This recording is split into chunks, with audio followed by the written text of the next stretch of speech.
lời ní tới xây nhanh màu bánh đen xây nhanh hay ba tạc lư liền quay tạc lư tím phong té rẹp lời slong ơi chọp ơi một lục giang mau kinh tốt ba này lượt tức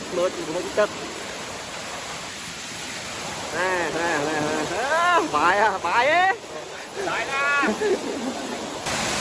lời dương thời tới đi thời tao tam ô nâng đi mình chơi cha cho về lợi đi liên khăn là lợi về máu ô nắng tức rạch tê xong rồi ọt tức ở lợi ní ọt đi khăn nè con rùa chẳng là bằng tím mày trong thời máu con là cơ chiên slong áo tao tam lời prey với nhọt bàn tao tam ô đi lợi ní con là đấy ơi lợi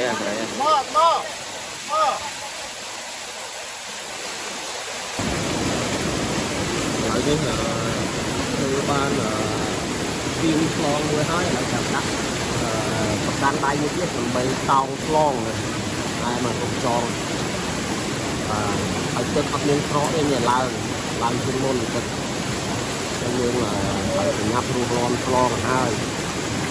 video ខាងដើមនេះពុកម៉ែបងប្អូនទាំងអស់គ្នាក៏ជិះឃើញហើយបាទគឺដំណើរកំសាន្តរបស់ខ្ញុំ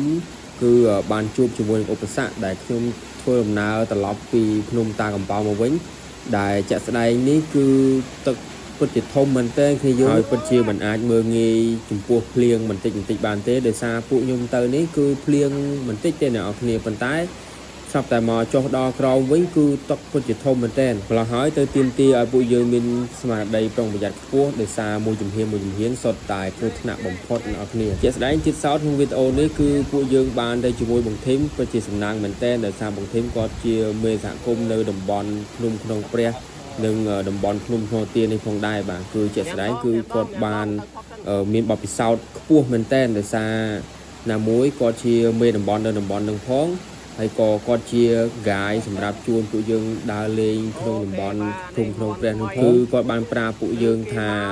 ពេលមានភ្លៀងធ្លាក់អញ្ចឹងសូមឲ្យប្រញាប់ស្រោតចុះពីលើភ្នំវិញព្រោះដោយសារគឺមានអូច្រើនមែនទែនយើងត្រូវឆ្លងកាត់ជាក់ស្ដែងអូនេះគឺយើងធ្វើដំណើរពីក្នុងព្រះមកដល់ទៅចំមុះបារាំងឬក៏ភ្នំតាកំប៉ោងឬក៏ថ្មទាគឺទៅឆ្លងកាត់អូដែលថាជាក់ស្ដែងពួកខ្ញុំចុះទៅវិញនេះដោយសារភ្លៀងទៅកាត់អូអញ្ចឹងគឺយើងត្រូវត្រាយផ្លូវថ្មីបាទគឺពិតជារឿងដែលពិបាកមែនទែនសម្រាប់ពួកយើងព្រោះដោយសារយើងក៏មិនសូវមានបទពិសោធន៍អីក្នុងការត្រាយព្រៃឬក៏មាន Google Map អីត្រឹមត្រូវសម្រាប់យើងធ្វើដំណើរមកវិញនោះទេតែជារឿងមួយដែលសំណាងដែរដោយសារតែបង្ធីមគាត់បានស្គាល់ទីតាំងភូមិសាស្ត្រនេះច្បាស់តែអញ្ចឹងទៅគឺអត់មានជារឿងពិបាកសម្រាប់ពួកយើងប៉ុន្មានទេហើយជារឿងសំណាងមួយទៀតនោះគឺពួកយើងគឺបានធ្វើដំណើរដោយសុខសុវត្ថិភាពទាំងអស់គ្នាគឺមកដល់ជំរំតង់វិញគឺម៉ោង 9 យប់ផងដែរគ្នាយើងដោយសារយើងត្រូវធ្វើដំណើរយឺតឬក៏មួយព្រោះដោយសារផ្លូវថ្មីអញ្ចឹងជាក់ស្ដែងទាមទារឲ្យយើងគឺដើរយឺតចាំគ្នាផងដែរវីដេអូនេះអត់មានអីច្រើនទេគ្រាន់តែចង់ត្រាវរំលឹកប្រាប់បងប្អូនក្នុងដំណើរកម្សាន្តចិត្តមិត្តឆ្ងាយអីគឺសូមបងប្អូនប្រយ័ត្នប្រយែងឲ្យមែនទែនព្រោះរដូវនេះជារដូវវស្សារដូវភ្លៀងធ្លាក់អញ្ចឹងយើងគួរតែបោះតង់កន្លែងណាដែលជាទួយសុវត្ថិភាពហើយជាក់ស្ដែងគឺយើងត្រូវតែស្ដាប់អំពីម្ចាស់តំបន់នៅទីនោះផងដែរ